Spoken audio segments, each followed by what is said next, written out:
čia teko praleisti ir Žemaitį. O jeigu taip sąžiningai, vyrai, dabar. Fuck, marry, kill.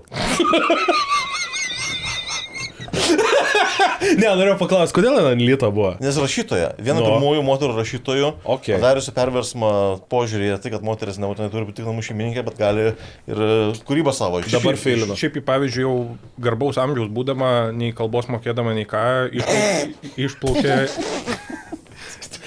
Dabar ką tik buvo žoskas katas. Spėkit, kuris iš šitų 3 žmonių kažką pasakė. Kas nelabai galėjo. Kas negalėjo į eterį. Gerai, tai gerai, nemokėjo kalbos. Anglų. Taip, ir išplaukė į Ameriką. Taip. Okay, o tai ir tu patvarė prie pasienio. Daugkit man. Nu, tai mes to paaiškinom. Žodžiu, jeigu nori, namų darbų pasidaryk ir... Gerai, pasidarom apie Žemaitį atskirą laidą. Į Contribui, kur galėsim... Davai, atiduosim Žemaitį respektą.